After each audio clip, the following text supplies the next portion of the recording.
الحمدللہ وکفا وسلام علی عبادہ الذین اصطفیٰ اما بعد فاعوذ باللہ من الشیطان الرجیم بسم اللہ الرحمن الرحیم ومن احسن قولا ممن دعا الی اللہ وعمل صالحا وقال اننی من المسلمین۔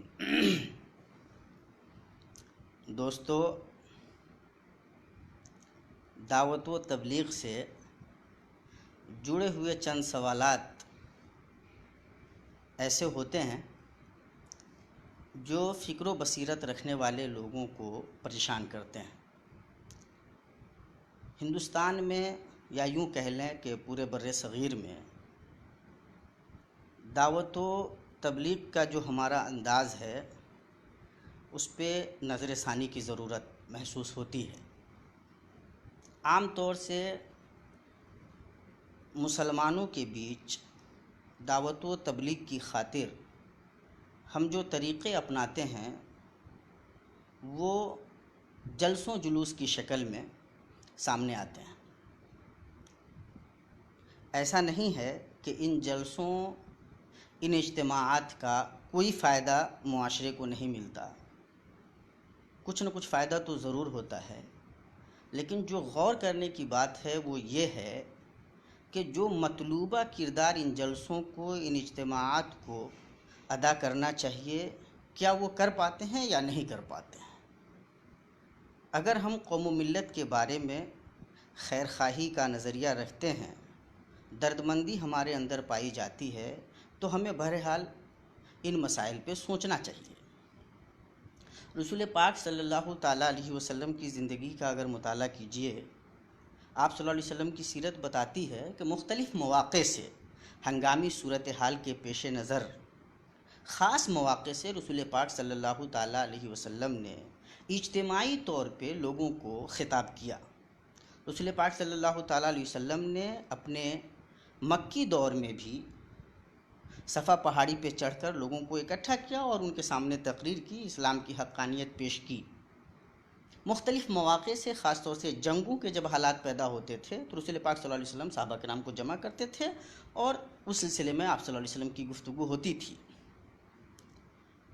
تو جلسے ہو سکتے ہیں، ضرورت پڑ سکتی ہے، لیکن یہ ایک ٹرینڈ ہو بضابطہ، یہی دعوت کا ایک واحد ذریعہ بن کر رہ جائے تو اس پہ بہرحال غور کرنے کی ضرورت ہے۔ رسول پاک صلی اللہ تعالیٰ علیہ وسلم کی پوری زندگی دیکھ لیں، وہ مکے کی زندگی ہو تب یا مدینے کی زندگی ہو تب، آپ صلی اللہ تعالیٰ علیہ وسلم معاشرے میں رہ کر باضابطہ طریقے سے تربیت کا کام کر رہے ہیں، تزکیہ کا کام کر رہے ہیں، اصلاح کا کام کر رہے ہیں، دعوت و تبلیغ کا کام کر رہے ہیں۔ آپ صلی اللہ تعالیٰ علیہ وسلم ہمہ وقت اپنے ساتھیوں کے درمیان ہیں، ان کے جو مسائل پیش آ رہے ہیں آپ ان مسائل کا حل بتا رہے ہیں، ان کی آپ تربیت کر رہے ہیں، آپ اسلام کو ان کے دل و دماغ میں رچا بسا رہے ہیں۔ یہ رسول پاک صلی اللہ تعالیٰ علیہ وسلم کی دعوت کا اصل طریقہ ہے۔ آپ اور آپ کے صحابہ کرام رضوان اللہ تعالیٰ علیہ اجمعین لوگوں سے مل رہے ہیں اور ان تک اس دعوت کو پہنچانے کی کوشش کر رہے ہیں، جسے ڈور ٹو ڈور دعوت کا نام دیا جاتا ہے۔ دعوت پہنچا بھی رہے ہیں اور تربیت کے مختلف طریقے اپنا بھی رہے ہیں۔ رسول پاک صلی اللہ تعالیٰ علیہ وسلم کی زندگی یہ بتاتی ہے۔ گفتگو لمبی نہیں کرنی ہے، اس لیے ذرا اگر ہم ہندوستانی تناظر میں دیکھیں اور اس میں بھی اگر عاملین بالحدیث کا جو طریقہ رہا ہے ان کو دیکھیں تو سمجھ میں آئے گا کہ سیم وہی طریقہ لگ بھگ ہمارے اسلاف نے بھی اپنایا۔ ہندوستان کے جن خطوں میں عاملین بالحدیث سلفی حضرات پائے جاتے ہیں، اگر آپ ان خطوں کی تاریخ پڑھیں تو آپ کو پتہ چلے گا کہ چند علماء کرام ایسے تھے جو جا کر باضابطہ وہاں وقت گزارتے تھے، لوگوں کو ٹائم دیتے تھے، ان کے بیچ رہتے تھے اور دعوت و تبلیغ کا کام کرتے تھے۔ میں شمالی بہار سے تعلق رکھتا ہوں، اس پورے علاقے میں مولانا عبدالعزیز رحیم آبادی رحمۃ اللہ علیہ کی دعوتی کوششوں سے یہ عقیدہ، یہ دعوت پھیلی۔ ان کا جو طریقہ تھا وہ یہ تھا کہ وہ کسی بھی علاقے میں جا کر جیسے ڈیرا ڈال دیتے ہوں، ہفتہ دن 10 دن گزارتے تھے، لوگوں کے درمیان رہتے تھے، ایک ایک فرد سے مل کر اس تک اس سچائی کو پہنچانے کی کوشش کرتے تھے اور اپنے بعد جب وہاں سے کسی بستی سے نکلتے تھے تو اپنے بعد اپنے خلفاء چھوڑ دیتے تھے، اپنے شاگردوں کی ایک جماعت چھوڑتے تھے جو ان کے اس مشن کو آگے بڑھانے کا کام کرتی تھی۔ یہ طریقہ تھا دعوت اور تبلیغ کا۔ بعد کے ادوار میں جب ہمارے یہاں مدارس کا جال پھیلا تو مدارس سے جڑے ہوئے جو علماء کرام تھے وہ ان ذمہ داریوں کو ادا کرتے رہتے تھے، اور یہ بڑی اچھی شکل تھی۔ لیکن نہ معلوم کیوں، اللہ بہتر جانتا ہے کہ مدارس کے ذمہ داران اور علماء کرام کے درمیان آپس میں کیا کچھ گڑبڑی ہوئی کہ یہ سلسلہ لگ بھگ مختلف علاقوں میں تھم سا گیا۔ اب کی جو صورتحال ہے وہ یہ ہے کہ عام طور پہ معتبر علماء کا عوام سے کوئی باضابطہ تعلق نہیں ہے۔ ہم نے دعوت و تبلیغ کا پورا معاملہ ایسے خطبہ کے سپرد کر دیا ہے، ایسے مقررین کے سپرد کر دیا ہے جن کی زیادہ تر تعداد اشتعال انگیزی سے کام لیتی ہے، گھسے پیٹے چند مضامین ہیں جن پہ پوری کی پوری کوشش صرف کر دی جاتی ہے، عوام کو جیسے ہم انہی نشوں میں باندھ کر رکھنا چاہتے ہیں۔ اور سچی بات یہ ہے کہ سال میں 6 مہینے میں 3 مہینوں میں یا اسی طرح کی مدتوں میں آپ اس قسم کے دعوتی چند پروگرامز کرا کر معاشرے کی اصلاح کر لے جائیں، یہ نہیں ہو سکتا ہے، یہ ہوائی ہے۔ اس قسم کے پروگرامز بھی کارگر ہو سکتے ہیں تب جب زمینی سطح پہ بھی کام کیا جا رہا ہو۔ عام طور پہ ہمارا جو رویہ مثال کے طور پر تبلیغی جماعت وغیرہ کے بارے میں رہتا ہے وہ مثبت نہیں رہتا ہے۔ صحیح ہے کہ جو اصول دعوت کے ہونے چاہیے، جس توحید کو عام کرنے کی کوشش ہونی چاہیے، جس قرآن و سنت کو ڈائریکٹ لوگوں تک پہنچانے کی کوشش ہونی چاہیے، اس کوشش میں کمی پائی جاتی ہے۔ لیکن جو طریقہ کار ہے، جس طرح تبلیغی جماعت کے افراد ایک ایک فرد تک پہنچنے کی کوشش کرتے ہیں، وہ طریقہ کار اتنا کارگر ہے کہ آج پوری دنیا میں مسلمانوں کی سب سے بڑی اگر کوئی غیر سیاسی جماعت ہے تو یہی جماعت ہے۔ ہم سیکھنے کے روادار نہیں ہیں، ہم نے ایک طریقہ اپنایا ہوا ہے اور اسی طریقے پہ چلنے کے لیے بالکل تیار رہتے ہیں، ہمیشہ ذرہ برابر ادھر سے ادھر نہیں ہونا چاہتے۔ جلسوں کو یا اس طرح کے اجتماعات کو جب ہم کرٹیسائز کرتے ہیں، جب ہم ان پہ تنقید کرتے ہیں، تو یہ قطعی مطلب نہیں ہوتا کہ ہم خطبہ علماء کرام کے خلاف ہیں۔ نہیں بھائی، کیوں؟ ہم خود ان کا حصہ ہیں، ان کے خلاف کیوں ہو سکتے ہیں؟ لیکن دیکھنے والی بات یہ ضرور ہے کہ وہ اجتماعات اور جلسے کیا اتنا کافی ہیں؟ ان سے ہی دعوت و تبلیغ کا سارا کام ہو جائے گا، اصلاح معاشرہ ہو جائے گا؟ میں آپ کو بہت دلچسپ بات بتانے جا رہا ہوں۔ آپ اندازہ لگا لیجئے کہ جن خطوں میں ہماری تعداد زیادہ ہے ان خطوں میں سیریز وائز یہ جلسے ہوتے ہیں۔ آج ایک ہی پنچایت کی اس بستی میں، کل اس بستی میں، پرسوں اس بستی میں، اور بڑی تعداد ماشاءاللہ لوگوں کی جمع ہوتی ہے۔ ان مواقع سے چندے بھی خوب ہوتے ہیں۔ اور آپ کو یہ جان کر تعجب ہوگا کہ جن علاقوں میں یہ سیریز وائز جلسے ہوتے ہیں ان علاقوں میں ہم مسلمانوں کی صورتحال زیادہ دیگرگوں ہے۔ تعلیمی اعتبار سے، سماجی اعتبار سے، سیاسی اعتبار سے، مالی اعتبار سے، اقتصادی اعتبار سے، ہر اعتبار سے ہم زیادہ پریشان ہیں۔ تو سوال یہ ہے کہ اگر یہ جلسے، یہ اجتماعات جو رات بھر چلتے ہیں، بڑے بڑے علماء کرام آتے ہیں، دھواں دھار تقریریں ہوتی ہیں، اگر یہ اتنے ہی کارگر ہیں تو جن علاقوں میں یہ باضابطہ سلسلہ وار ہو رہے ہیں وہاں کی صورتحال اچھی ہونی چاہیے تھی، لیکن نہیں۔ اس پہ غور کرنے کی ضرورت ہے، خاص طور سے وہ لوگ جو سماج میں اپنی کوئی حیثیت رکھتے ہیں، وہ علماء کرام جن کو اللہ پاک نے صاحب حیثیت بھی بنایا ہے، صاحب نظر بھی بنایا ہے، ان کی ذمہ داری ہے۔ ہم نے مسجدوں کو جس طرح سے بالکل بیکار بنا کر کے رکھا ہوا ہے، نمازیں ہوئیں، مسجدوں کو ہم نے مسجدوں کو دروازے بند کر دیے۔ مسجدوں کو زندہ کیجیے، مسجدوں سے جوڑیے اپنے آپ کو، اور ہر بستی، ہر محلے کی مسجد کو دعوت و تبلیغ کا بہترین مرکز بنا لیجیے۔ جن علماء کرام کو آپ بحیثیت امام کے رکھتے ہیں، آپ ذرا ان کو مضبوط لوگوں کو رکھیے۔ یہاں سے اگر کام ہوگا تو انشاءاللہ وہ کارگر کام ہوگا، معاشرے میں اس کا باضابطہ فائدہ جائے گا۔ ورنہ یہ جلسے آپ کے پیسے برباد ہوں گے، لاکھوں لاکھ روپے 2 4 5 10 گھنٹوں میں ہم ضائع کر دیتے ہیں۔ یار یہ غریب امت ہے، پریشان حال امت ہے، اس امت کا اتنا بڑا سرمایہ ایسے رات بھر میں ضائع کر دینا، اللہ تعالیٰ پوچھے گا۔ مجھے تو کبھی کبھی بہت ڈر لگتا ہے، اور جب میں اس قسم کے خیالات کا اظہار کرتا ہوں تو کچھ لوگوں کو لگتا ہے کہ مولانا خود چونکہ اس طرح کے بڑے جلسوں میں نہیں جاتے ہیں تو جلتے ہیں۔ یار جلنے والی بات نہیں ہے، سوچنے والی بات، جلنے والی نہیں، بات سوچنے والی۔ اور جب تک ہم غور نہیں کریں گے یہ صورتحال نہیں بدلے گی۔ وہ لوگ جن کو اللہ پاک نے فکر و شعور سے نوازا ہے وہ کوشش کریں، ماحول بنانے سے ماحول بنتا ہے۔ عام طور پہ جب علماء سے گفتگو کریں تو وہ کہتے ہیں نہیں، عوام کا ذہن یہی بنا ہوا ہے۔ بھائی آپ مسلح ہیں یا آپ وہ جوکر ہیں؟ جو لوگ ڈراموں میں کام کرتے ہیں، جوکر لوگ، وہ اس طرح کا کردار پیش کرتے ہیں جیسا سامعین ان کے دیکھنے والے ناظرین چاہتے ہیں۔ علماء کرام کا کام اصلاح کا ہے۔ ہم اگر دیکھ رہے ہیں کہ عوام غلط راہ پہ جا رہے ہیں، وہ سچائیوں کو قبول کرنے کے لیے تیار نہیں ہیں، تو اس کا یہ مطلب ہے کہ ہم غلط طریقے سے عوام کے ساتھ ہو جائیں، یا اس کا مطلب یہ ہے کہ نہیں عوام کی اصلاح، ان کو یہ بتایا جائے کہ آپ غلط ہیں، ان کی اصلاح کی جائے، اور یہی تو کام ہے اصل، ورنہ پھر کیا فائدہ ہے، کیا رہ جاتا ہے؟ سوچیے، آپ میں، ہم میں اور ایک ایکٹر میں کیا فرق رہ جاتا ہے؟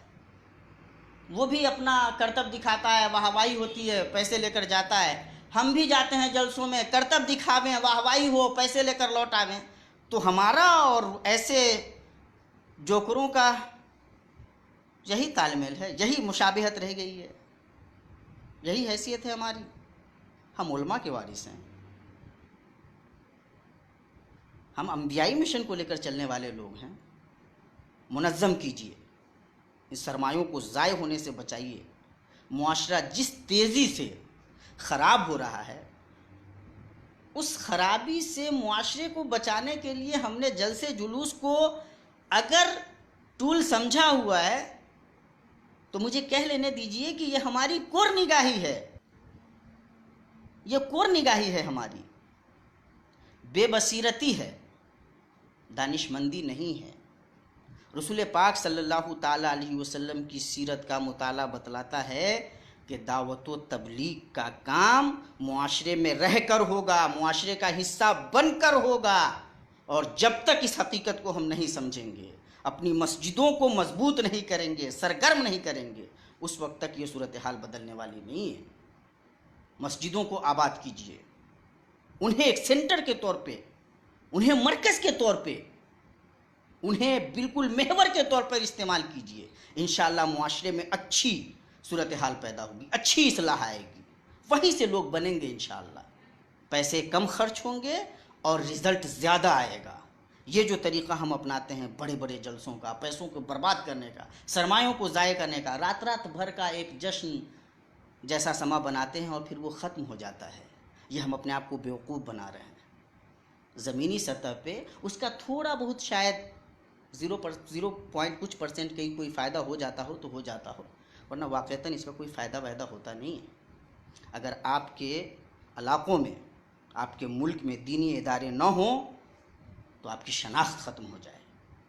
اس لیے اللہ کے واسطے اس حقیقت کو سمجھیے، جو علماء اس صورتحال سے پریشان ہیں وہ خطبہ سے وہ جلتے نہیں ہیں، یہ حسد کا کوئی جذبہ نہیں ہے، اور آج کی دنیا میں ایسے بھی یہ کوئی معنی نہیں رکھتا ہے۔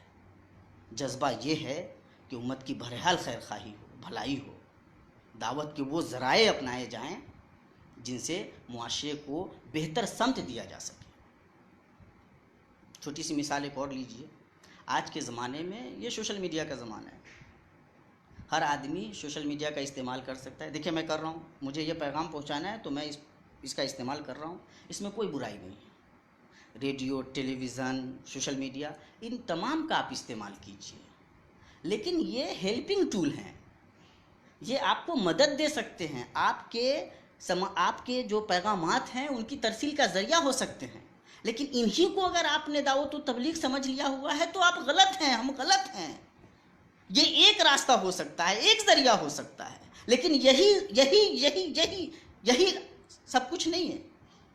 اگر ہم نے اسی کو سب کچھ سمجھ لیا ہوا ہے تو یہ غلطی ہے. یہ سمجھنا پڑے گا، اس حقیقت کو ذہن میں رکھنا پڑے گا. مختلف مواقع سے ہنگامی صورتحال میں سالوں بعد، 10 سال میں، 5 سالوں میں کسی ادارے کا کوئی جلسہ ہو سکتا ہے، نہیں، کوئی پرابلم نہیں ہے. کبھی کبھی ہونا بھی چاہیے. احساسات زندہ رہتے ہیں، جذبات پنپتے ہیں، مزہ آتا ہے، اچھا لگتا ہے، وہاں سے انسپریشن ملتی ہے. لیکن ایسے مواقع کبھی کبھی آئیں گے. یہ سیریز وائز بڑے بڑے جلسے ہو رہے ہیں، پیسے ہم ضائع کر رہے ہیں اور ان کا کوئی آؤٹ کم باضابطہ کوئی فائدہ معاشرے کو نہیں مل رہا ہے. اس پہ تو غور کرنا پڑے گا. یہ ہماری ذمہ داری ہے. اگر ہم ایسے علماء ہیں کہ ہم اپنے عوام کی اصلاح نہیں کر سکتے، عوام آگے چلتی ہے اور ہم ان کے پیچھے پیچھے چلتے ہیں، تو ہمیں اپنے آپ سے نفرت کرنی چاہیے. علماء کی شان یہ ہے کہ وہ کہتے ہیں آپ ہماری پیروی کریں. علماء اس لیے ہوتے ہیں کہ ان کی پیروی کی جائے. علماء اس لیے نہیں ہوتے ہیں کہ وہ لوگوں کی پیروی کریں. اگر آپ لوگوں کے پیچھے چل رہے ہیں، لوگ نہیں مانتے اس لیے آپ ان کے ڈگر پہ جلسوں کا آپ نے سلسلہ بنایا ہوا ہے، تو اس کا مطلب یہ ہے کہ آپ جاہل ہیں اور معاشرہ عالم ہے جو آپ کو اپنے پیچھے پیچھے لے کر چل رہا ہے. اس کا مطلب یہ ہے کہ آپ اپنے مقام سے گر کر کام کر رہے ہیں. اس گورکھ دھندے سے نکلیے، اس حجاب کو ہٹائیے. یہ پردہ ہے، اس پردے سے نکلیے، اپنی حیثیت کو پہچانیے انشاءاللہ ہم لوگ، اور طے کیجیے معاشرے کے سمجھدار لوگ، ذمہ دار لوگ، علماء کرام، کہ اس قسم سے، اس انداز میں پروگرامز نہیں کریں گے. اس سے معاشرے کو فائدہ کم ملتا ہے، نقصان زیادہ ہوتا ہے. مجھے بتاتے ہوئے شرم بھی آ رہی ہے اور تکلیف بھی ہو رہی ہے. آج ہی ہمارے انہی اسٹیج کی دنیا سے منسلک ایک عالم سے ملاقات ہوئی، تو انہوں نے بتایا کہ یہ جو بڑے بڑے جلسے ہوتے ہیں اور جس انداز میں ہوتے ہیں، ان سے خرابیوں کے، اخلاقی خرابیوں کے بہت سارے راستے نکلتے ہیں، بے حیائیوں کے بھی بہت سارے راستے نکلتے ہیں. بہت غور کرنے کی ضرورت ہے. سماج کے معتبر لوگ، علماء، دانشوران، اصحاب حیثیت، ان کی ذمہ داری ہے کہ اس پوری صورتحال پہ نظر رکھیں. اللہ تعالی ہم سے پوچھے گا. دعوت و تبلیغ ضروری ہے، لیکن دعوت و تبلیغ کے طریقوں پہ ہم گفتگو کر سکتے ہیں. ہم خطبہ کے خلاف نہیں ہیں. مقررین کی سماج کو ضرورت ہے، لیکن اس ضرورت کے مطابق استعمال ہونا چاہیے. یہ نہیں کہ ہم نے دعوت کا سارا معاملہ ان تک محدود کر کے رکھ دیا ہوا ہے. بنیادی اسلامی باتیں ہمارے اخوان کو، بھائیوں کو، بہنوں کو نہیں معلوم ہیں. اس کی وجہ یہ ہے کہ ہمارے یہاں تربیت کا ذریعہ کوئی نہیں رہ گیا ہے. ہم نے سارے وسائل ختم کر دیے ہیں. مساجد کو آباد کیجیے. ہماری جو بہنیں مختلف دینی درسگاہوں سے پڑھ رہی ہیں، ان کے لیے ایسے مراکز قائم کیجیے جہاں سے وہ بہنوں میں کام کر سکیں. ماؤں کو، بہنوں کو وضو کا طریقہ، نماز کا طریقہ، غسل، شرعی غسل کا طریقہ، یہ ساری چیزیں سکھا سکیں. توحید، بدعت، شرک وغیرہ جیسی چیزیں یہ بتا سکیں، سمجھا سکیں. ورنہ یہ بڑے بڑے جلسے ہوتے رہیں گے اور معاشرہ اندر سے کھوکھلا ہوتا رہے گا. ہم ختم ہو جائیں گے، ہماری شناخت ختم ہو جائے گی. اللہ پاک کی دی ہوئی نعمتوں کی شکر گزاری یہ ہے کہ ان کا صحیح استعمال کیا جائے. الحمدللہ مسلمانوں کے پاس ماشاء اللہ سرمایہ کم نہیں ہے، لیکن اس سرمایہ کا صحیح استعمال ہونا چاہیے. ہم امید کرتے ہیں کہ انشاءاللہ ہم اپنے دعوت و تبلیغ کے انداز پہ، طریقے پہ نظر ثانی کریں گے، جائزہ لیں گے، دیکھیں گے کہ اس سے بہتر کیا طریقہ ہو سکتا ہے. ہم کیوں بڑے بڑے جلسوں کی بجائے گاؤں کی سطح پہ چھوٹا چھوٹا جلسہ کریں، محدود وقتوں کے لیے کریں. 11 بجے رات، 10 بجے رات تک جاتے جاتے ختم کرتے ہیں. ہم 10، 20، 25 علماء کو نہ بلاویں، 2-3 لوگوں کو بلاویں، موضوع دیں ان کو، 1-2 گھنٹے کی ان کی تقریر کراویں. مسجد میں پروگرام رکھیں، گاؤں کے محلے میں جو دالان وغیرہ ہوتا ہے اس دالان وغیرہ میں پروگرام رکھیں. گاؤں کے لوگ اکٹھے ہو جائیں. نہ انشاءاللہ بے حیائی ہوگی، نہ زیادہ پیسے ضائع ہوں گے، اور جو پیغام کی ترسیل ہے وہ زیادہ بہتر طریقے سے ہوگی، جو تربیت ہے وہ زیادہ بہتر طریقے سے ہوگی. اگر اس قسم کا جال اس قسم کے پروگرامز ہم معاشرے میں عام کر سکیں، پھیلا سکیں، اور باضابطہ کنٹینیو کر سکیں، لگاتار اس طرح کے پروگرامز کر سکیں، تو جو نسل تیار ہوگی سمجھدار نسل تیار ہوگی انشاءاللہ، دین سے، توحید سے، سنت سے تعلق رکھنے والی نسل تیار ہوگی، دیندار نسل تیار ہوگی۔ ورنہ یہ جو طریقے ہم نے اپنائے ہوئے ہیں، بہرحال یہ طریقے اچھے نہیں ہیں۔ ہم سے مطالبہ کرتے ہیں یہ طریقے کہ ہم اپنا جائزہ لیں۔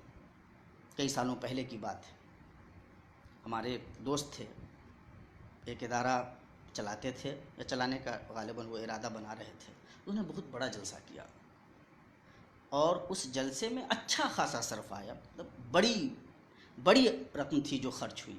ہم نے ان سے گفتگو کی اور ان سے کہا کہ حضرت بھائی، قوم و ملت کا اتنا پیسہ آپ نے ایک رات میں ضائع کر دیا، یہ تو بہت مناسب بات نہیں ہے۔ تو انہوں نے کہا کہ جب تک اس قسم کا پروگرام ہم نہیں کریں گے، عوام ہمیں چندہ دے گی نہیں۔ گویا عوام سے چندہ حاصل کرنے کے لیے ہماری یہ مجبوری ہے کہ ہم عوام کا دیا ہوا پیسہ، اگر وہ 50,000 روپیہ ہے، 5 لاکھ روپیہ ہے، تو 3 لاکھ روپیہ یوں ہی ضائع کر دیں اور 2 لاکھ روپیہ اپنے پاس بچا لے جائیں۔ غور کیجیے ذرا، ہمارے جو سوچنے سمجھنے کا انداز ہے، اس انداز کو تھوڑی سی وسعت دیجیے۔ اللہ کے لیے قوم و ملت سے ہمدردی رکھتے ہوئے سوچیے کہ کیا یہ رویہ صحیح ہے؟ ہم اگر کوشش کریں تو کیا معاشرے میں تبدیلی نہیں آ سکتی ہے؟ بہت سارے خطوں میں الحمدللہ یہ تبدیلی آئی ہے، تو کیوں یہ یو پی، بہار اور بنگال کا علاقہ نہیں بدل سکتا ہے؟ بدل سکتا ہے۔ علماء اگر طے کر لیں، اللہ سے لو لگا لیں، خوف رکھیں اللہ پاک کا، یہ طے کر لیں کہ کام کرنا ہے، معاشرے کو سدھارنا ہے، نسل کو بنانا ہے، جب یہ طے کر لیں گے تو انشاءاللہ یہ ہو جائے گا۔ ہم عالم دین کو امام رکھیں گے تو معتبر عالم کو امام رکھیں گے، ان کی تنخواہ اچھی کر لے جائیں گے، ہم اداروں میں اچھے علماء کو رکھیں گے، ان کو انشاءاللہ سماج سے جوڑ کر رکھیں گے، اور یہ کر سکتے ہیں، یہ ہمارے اسلاف نے کیا ہے۔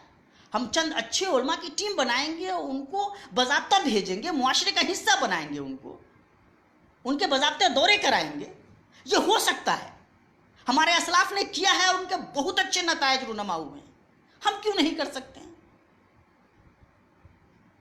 یہ ایک رات میں 2-4-10 لاکھ روپے خرچ کر کے اگر ہم یہ سمجھ رہے ہیں کہ ہم نے دعوتی ذمہ داری ادا کر دی ہے، تو ہم اپنے آپ کو بیوقوف بنا رہے ہیں، اپنی ذمہ داریوں سے بھاگ رہے ہیں۔ کل کی نسل، آج کی یہ نسل جب بڑی ہو جائے گی تو اسے ٹھیک سے توحید و سنت کا فرق نہیں معلوم رہے گا۔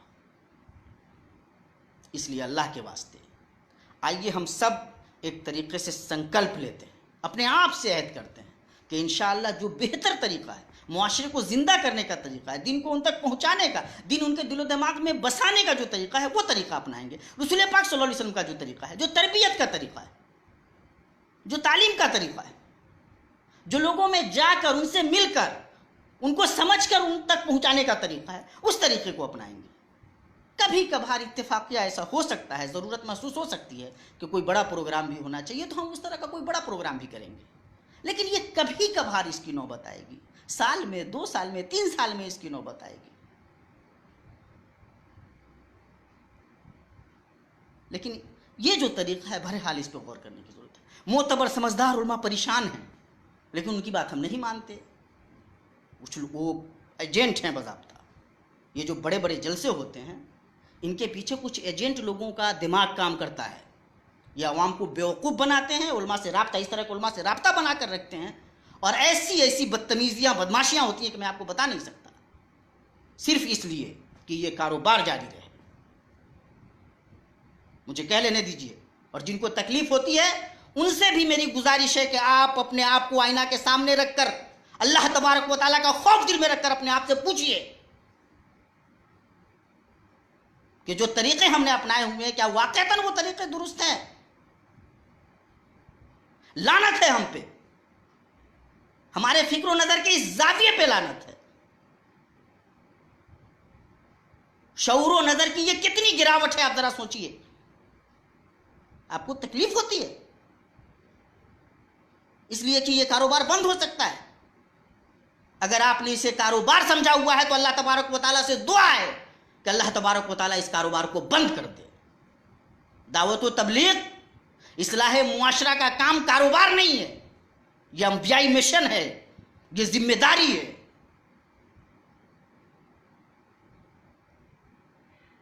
یہ آپ کا بنیادی فریضہ ہے۔ اگر آپ نے اس کو کاروبار سمجھ لیا ہے تو اللہ پاک سے دعا ہے کہ اللہ تبارک و تعالیٰ اس کاروبار کو ختم کر دے۔ ایسے کاروبار کی معاشرے کو ضرورت نہیں ہے۔ لیکن اگر آپ یہ کام واقعتاً اصلاح معاشرہ کے لیے کر رہے ہیں، سماج سدھار کے لیے کر رہے ہیں، دین و دعوت کی تبلیغ کے لیے کر رہے ہیں، تو آئیے بیٹھ کر غور و فکر کرتے ہیں کہ بہتر طریقہ کیا ہو سکتا ہے۔ اگر ہم اس نتیجے پہ پہنچتے ہیں کہ یہی طریقہ صحیح ہے، اسی سے اصلاح معاشرہ کا کام ہو رہا ہے، اسی سے سارے اچھے راستے نکل رہے ہیں، تو ہم آپ کے ساتھ ہو جاتے ہیں۔ ورنہ آئیے غور کرتے ہیں، دیکھتے ہیں کہ اور بہتر متبادل کیا ہو سکتا ہے۔ کیا ہم مولانا عبدالعزیز احمد آبادی رحمۃ اللہ علیہ، مولانا ثناء اللہ امرتسری رحمۃ اللہ علیہ، مولانا میر سیال کوٹی رحمۃ اللہ علیہ کے راستوں پہ چل سکتے ہیں؟ کیا ہم مولانا ابراہیم عربی رحمۃ اللہ علیہ کے راستوں پہ چل سکتے ہیں؟ جو راستے بہت کارگر رہے ہیں، اور ان طریقوں اور ان راستوں کے حسین نتائج آج بھی نگاہوں کو خیرہ کرتے ہیں۔ آئیے بیٹھ کر انشاءاللہ بات کرتے ہیں، سوچتے ہیں، غور کرتے ہیں، جائزہ لیتے ہیں، اپنا بھی، معاشرے کا بھی، اور جو طریقے ہم نے اپنائے ہوئے ہیں ان کا بھی۔ اللہ پاک سے دعا ہے کہ اللہ پاک ہمیں اپنے گریبان میں جھانک کر دیکھنے کی توفیق عطا فرمائے، ہمیں وہ طریقے اپنانے کی توفیق عطا فرمائے جو کارگر ہوں، جن سے سماج کو واقعتاً فائدہ پہنچے، جن سے واقعتاً اصلاح کا کام ہو سکے۔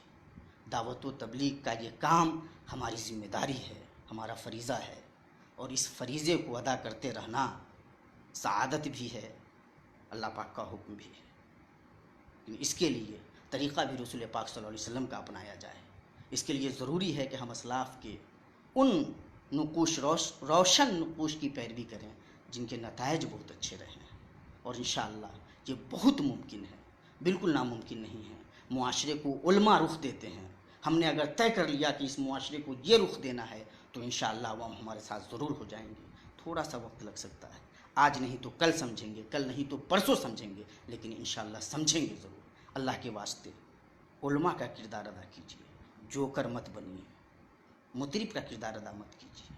آپ کو معاشرے کو سدھارنا ہے، آپ دائی ہیں، آپ متبوع ہیں، تابع مت بنیے، مدعو مت بنیے۔ اللہ تبارک و تعالیٰ سے دعا ہے کہ اللہ تبارک و تعالیٰ ہمیں سچائیوں کو سمجھنے کی توفیق عطا فرمائے، اور وہ راستے اپنانے کی توفیق دے جو راستے اس سلسلے میں زیادہ کارگر، زیادہ نفع بخش ہوں۔ اقول قولی ھذا واستغفر اللہ لی ولکم ولسائر المسلمین فاستغفروہ انہ ھو الغفور الرحیم۔ السلام علیکم ورحمۃ اللہ وبرکاتہ۔